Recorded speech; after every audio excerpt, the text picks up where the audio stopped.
Hi! So glad that you decided to join us today with Create Better Health SNAP Ed program. I'm Laurie Bates, and we like to help people with limited resources establish healthy eating habits and enjoy physical activity lifestyles. Create Better Health classes are created on the USDA nutrition and physical activity recommendations. I would like to invite you to join me every Wednesday. We try and get these videos on at 11 in the morning. And each class we explore the My Plate and the USDA recommendations that they have put out. And we are also affiliated with Utah State University. When we are working with Create a Skillet, we are doing something that's not going to take you, more than 30 minutes to make and get on the table. So we will have some handouts below this video in the comment section that will help you step by step create a skillet in anything that you might have in your pantry or your fridge or your freezer. So give that a look. When I went to my freezer and I didn't have meat in there, I thought, my gosh, what am I going to do? One time, and then I got to thinking about it, which sometimes takes a while for some of us. What could I make for dinner that night? And then I remembered I had some lentils in my pantry. Eureka, right? I've also done this with like a red bean or a pinto bean, and it works out really well too. And this is where this recipe came into play that we're making today. So let's talk about lentils a little bit, shall we? Lentils are a small round legume that are grown in pods. And I'm trying to think of, there we go. You guys see that? Okay. And they have about 2 seeds per pod, and they are a good source of protein and fiber, which makes a nice filling and have hardly any fat. Bonus. You'll find them several colors like red and yellow, green, brown, and black, and I've seen them in orange too. They're very affordable when on a budget and much cheaper than the alternative, which is most times meat. They have a long shelf life of 2 to 3 years after the product date, and don't require refrigeration until you cook them, and then they will take about a week in your refrigerator after you cook them, or you could freeze them for 2 to 3 months, which makes it nice too. All right, so let's go over the colors of lentils a little bit because they are different. Brown lentils are used most of the time in America and have a mild earthy flavor. The side dishes that you could use with those are endless, but you could do them in tacos, veggie meatloaves, burgers, soups, stews, casseroles, skillet meals. And they take generally about 15 to 20 minutes to get them soft. Green lentils have a mild peppery flavor, and most times those are used like in salads and side dishes. The red, the gold, and the orange have the sweetest flavors, very nutty, and they take the less time to cook. But the thing about them is that they really disintegrate into a mush when they are cooked. But that's not a bad thing, because you could put those in shepherd pies or burgers, or it could be a thickener for soup, maybe for your thickener for your casseroles or soups or anything that is like that. All right, so beans, peas, and lentils, they are an excellent source of other things like iron and zinc. Because they are similar to meats and fish and chicken in their nutrients, they are considered part of the protein food group, but many people consider them to be a part of a vegetarian diet. That's because they are also found in the vegetable food group as well. So they're one of those foods that can be in more than one food group, and we often have those in foods like corn. Depending on how corn is processed, it could be a grain, a whole grain, or a vegetable. So sometimes they do cross over. Okay, so consuming beans, peas, and lentils is recommended for everyone, not just vegetarians. So people who eat fish, chicken, meat, beef of any type, they also need to have these in their diet because they are an excellent source of fiber and protein, folate, potassium. These nutrients, which are often low in our diets in America, we need to make sure that we are getting them in our diets. There, you got to try the lentils tacos. They're really good. I know you're saying lentils. No, I'll stick with my beef or my chicken. But at least give this a try once and see what you think. So let's get started. All right, the first thing we're going to do is I'm going to go ahead and turn my skillet on. And then I'm going to go ahead and add a teaspoon of canola oil and get that going. And then I've got some onion that has been chopped, and then I have a half an onion that I'm going to go ahead and cut up, and then I'm not going to use it in this dish unless you want to sprinkle it on top for your toppings. I'm going to freeze it for another later time, okay? That way I don't have to chop it up again. So I'm going to go ahead and just I'm going to leave some of the onions for the top on this because I'm halving my recipe today, but you don't have to. Okay, to get the garlic paper off, you just take your knife over the top and just kind of pound it, and then take your paper off. Then we're just going to go ahead and put this garlic clove into strips. Be careful not to cut your fingers. You don't want anyone to do that.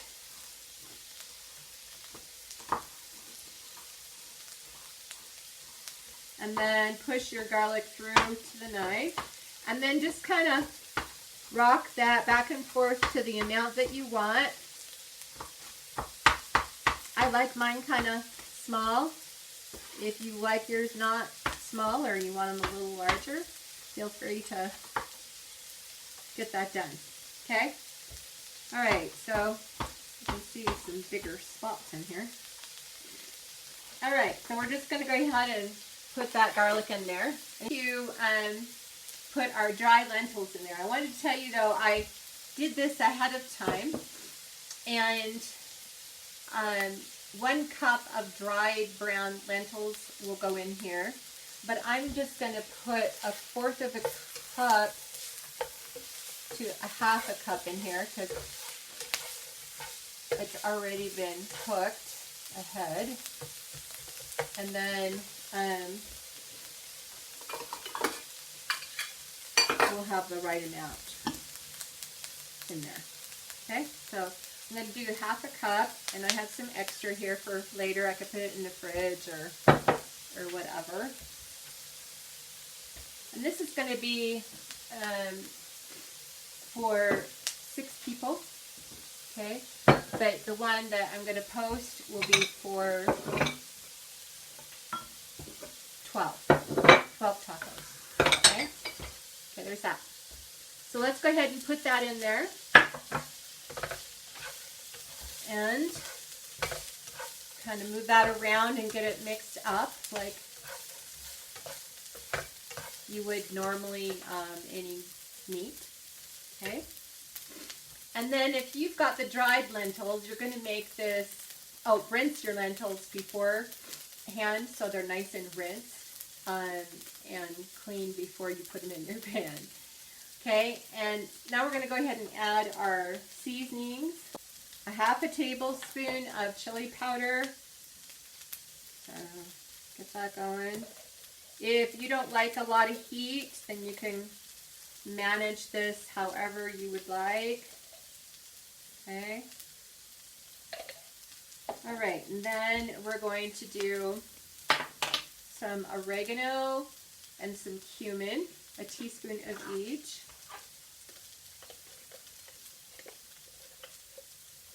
Or in my case, a half. Okay.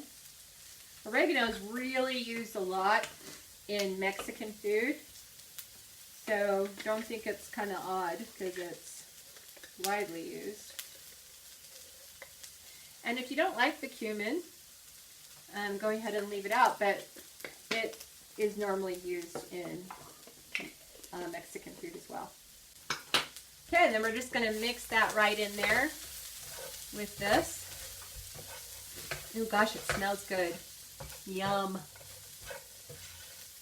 Okay, and then I'm going to add a little bit of beef broth. Before I used some, while I was pre-cooking my lentils, but we're going to need some more to kind of cook those a little bit longer, along with our onions and garlic.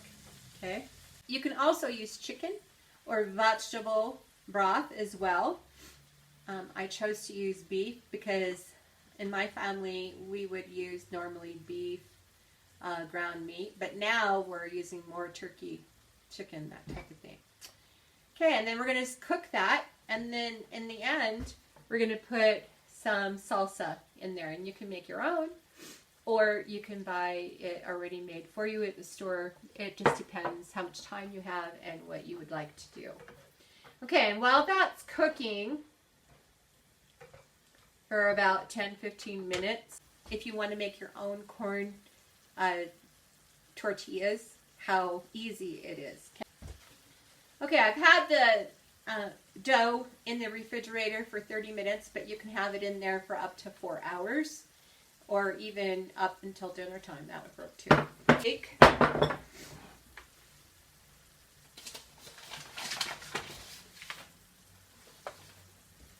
If you're going to make about 12 of the tacos, you're going to do 1.5 cups of masa, okay?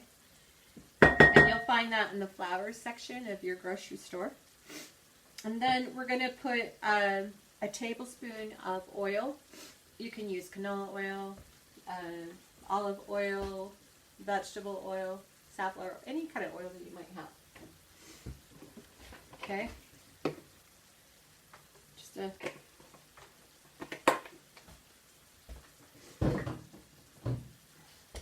and then we had 1/4 teaspoon of salt, and we mixed that into our flour first. We're just going to kind of mix that around a little bit so that the oil and the salt are well blended in with the masa. Okay, and then we're going to add some hot water. Okay, and I wouldn't add it all at first, depending on the day. You'll need more or less. And that's it, you guys. See how easy it is? And I'll show you what it should look like. Hopefully you'll get an idea. And it might take most of it today. Yep, I think so. Okay. So it's going to be a little sticky, not going to be like totally like bread, okay? And that's what that looks like. Kind of a crumbly, sticky type of dough.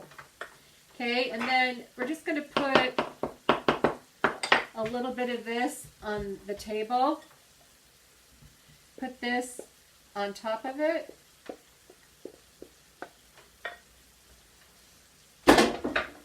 And just kind of fold it over a few times and knead it for about 1 to 2 minutes. And then after that, we're just going to put it in the refrigerator until dinner. Okay? That's it.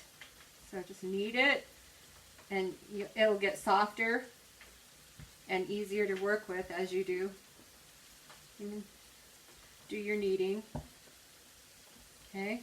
And if you feel like you need to add a little more water, go ahead. It's still not too late to do that right now. Okay, and then this is going to go in some plastic or a Ziploc bag, and it goes in your refrigerator. Okay?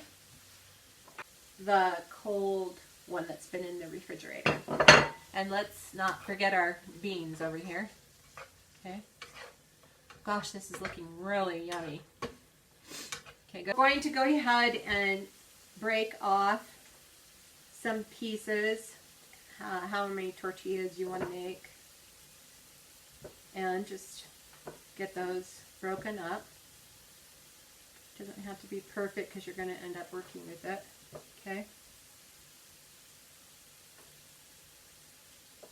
Okay. And then just kind of make a ball. You can make these into balls if you want as you go, or have your kids do it. They would like it. Okay, then we're going to take a Ziploc bag like this, and we're going to cut the sides open.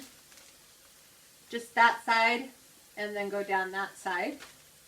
And then we'll open this up just like this, and we'll put our ball right in the center. Now at this point, you can use a pie plate. If you have one of those glass ones. And mine is at my daughter's, so that's not going to work. But I have a flat-ish plate, so I'm going to use that. And we're just going to press right down on that as thin as you'd like to make it. Okay? And there you go. Isn't that nice? So if you want them a little thinner, you could just kind of work that however you would like. And I like mine thinner, so I'm going to push that down a little more, just like that. Okay? And then it comes off really easy. And it's ready to be fried in the pan. And I'm going to go ahead and turn this off because our skillet lentils are done. I want you to see that. Doesn't that look good? So we're going to take this, and I have a little masher, but you could take a fork. It doesn't have to be a masher. And just kind of mash these up just a little bit so the flavor of those lentils and the nuttiness of it is a little bit more mushed. Okay. Then we're going to add our salsa right to it. This is good. You guys are going to love this. I know you are. Okay, and that's it. Doesn't that look neat? Cool, cool, right? It's such a nice alternative to having to purchase pricey meat, and it's a nice thing to do as something different to try, and something for your family to give a try as well. I'm going to go ahead and get my cast iron skillet onto this stove to get it started so that it will be ready to cook my tortilla.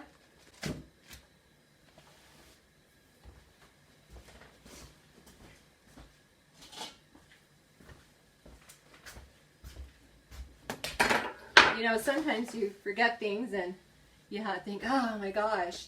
And here you are live or doing a video and you're just like, I gotta go get it. All right. So I'm gonna put this over here. And this has got to be pretty warm so that this will cook proper. Okay. And then I'm just going to show you. You got to peel it just a little bit off the sides. I might have gotten it too thin. Okay. I'm going to put that right in there. And it came off. So that's excellent. And then we're going to get our plate ready.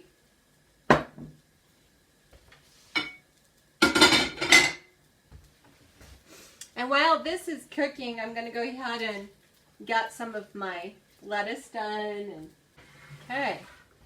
And we want that kind of brown on one side, so just keep a watch on it. Okay. Just get this chopped where you want it. So we got some lettuce, we've got some carrots, and some cheese, and then we've rinsed our avocado. And if you want, I've showed you in the other videos, you can just kind of slice a couple of slices from this, and then you don't have to use the whole avocado. And then just peel the peeling right off of the avocado, just like that.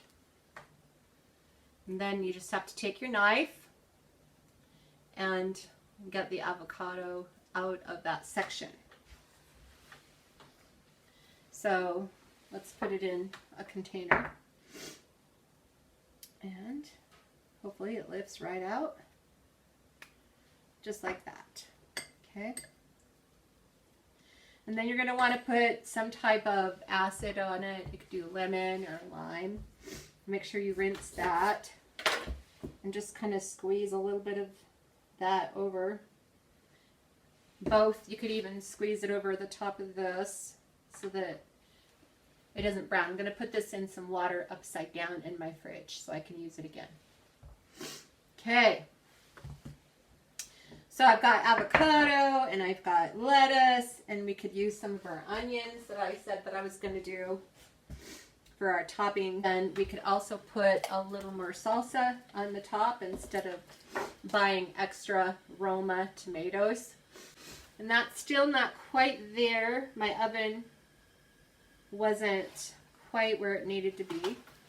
Okay, I mean my stove wasn't quite hot enough, so it will take a little bit more time than normal. You will have dinner. Excellent, right? Simple. That's all there is to it. It's a wonderful skillet dinner. Get the family to help you out with the toppings, and fast. Okay. Today I'd like to talk to you too about dietary guidelines while we're waiting for this. And it was first released in 1980. And in 1990, Congress passed a National Nutrition Monitoring and Related Research Act, which mandates in section, if you ever want to know, 301 of the USDA, which is the United States Department of Agriculture, and the Health and Human Services. They both jointly publish this dietary guideline every 5 years. And the law requires that the dietary guideline is based on current scientific and medical knowledge. So it's just not people saying, oh, you know. So get that turned. And I think this is well hot enough now. Okay, so there's our taco.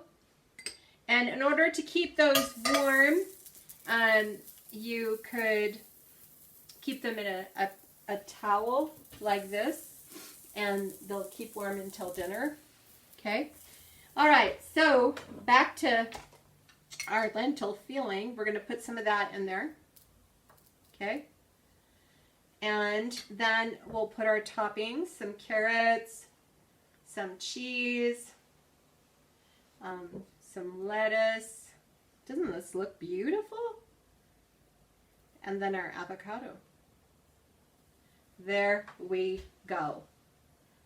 Here we go. Doesn't that look nice? Very yummy, very healthy. Everything is from scratch, and it's beautiful, don't you think? It was updated just in 2020, so we have 5 years from now, so 2025, and they'll redo it again. This year, they are focusing on making every bite count with the dietary guidelines and healthy eating, of course. And they're also doing important to have every life stage represented. So for the first time, the dietary guidelines of Americans has for each life stage from birth to older adulthood. And the nutrient needs over that lifespan for each of those areas has unique food and beverage choices and disease risk that they will cover. How do we make every bite count, you might ask? Well, focusing on foods with nutrients and lower calories and beverages that are limited in sugar, and then limiting our saturated fat in foods and sodium. And sodium is in some of our beverages, so be aware of that as well. And staying within our calorie limits for our stage of life. Okay. Also, if you make approximately 85% of your calories in food, and you meet that food group recommendation that is on the My Plate, we're doing, depending on your group, but in general, I'll go over, we'll do 2 servings of fruit, 2 to 3 of vegetables, 5 to 6 ounces of protein, 5 to 6 ounces of grains, 3 cups of dairy, okay? And that's just general. And then if you'll go into myplate.gov, they'll give you more detailed for your group, okay? So for example, I would go into the senior group and then click on that, and it will tell me what needs to be done for that area of our life.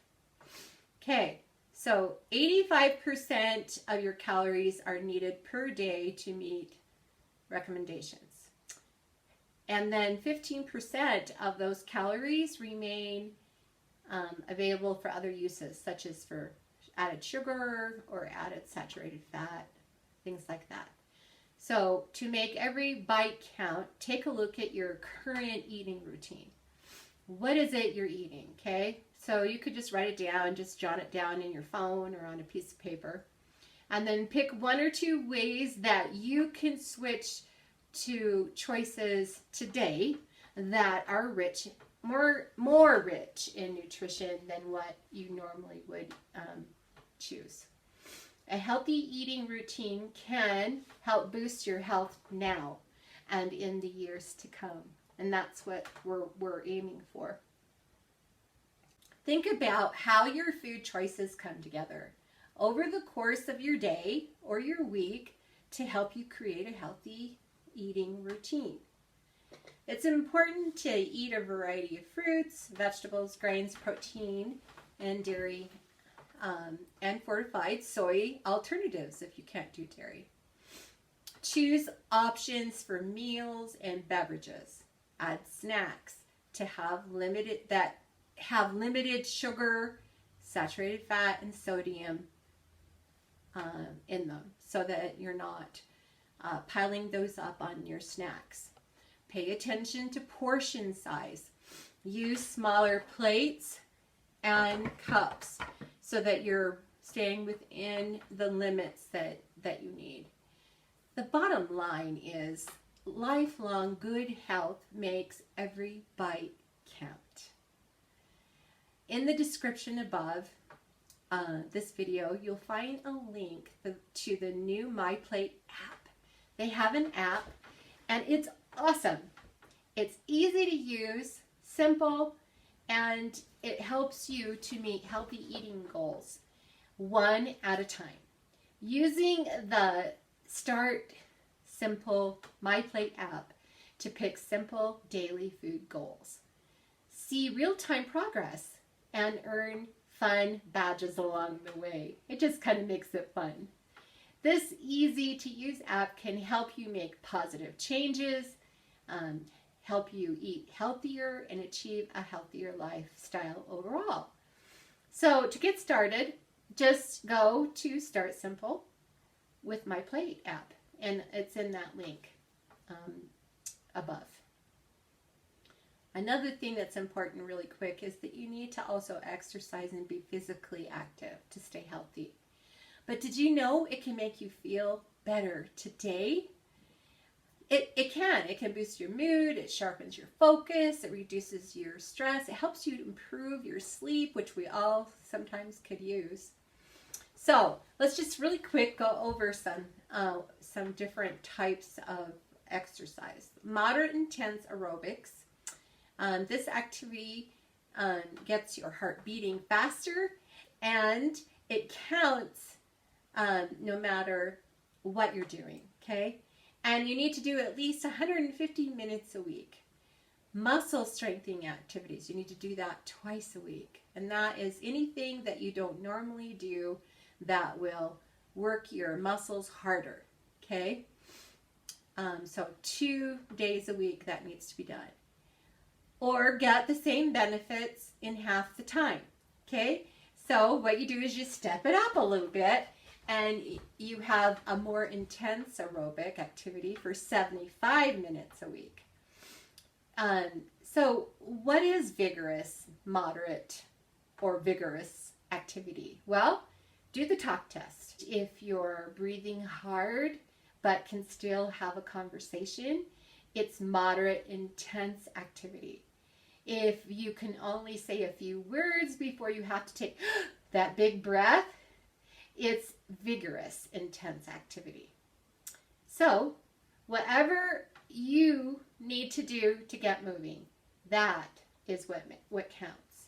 No matter who you are, where you live, or if you're going to do it on your own, or with your family, or with a friend, you can find a way that works.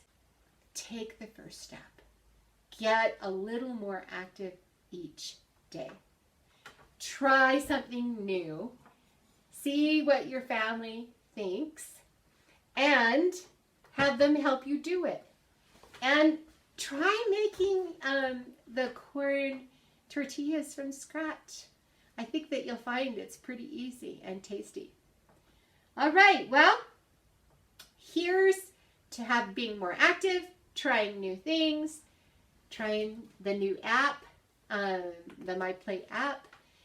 Just take a look at it. See if it's something that maybe you could do. And it's free. Doesn't cost anything. That's even better, right? All right. Well, this is Laurie Bates, from my home to yours. Bye now.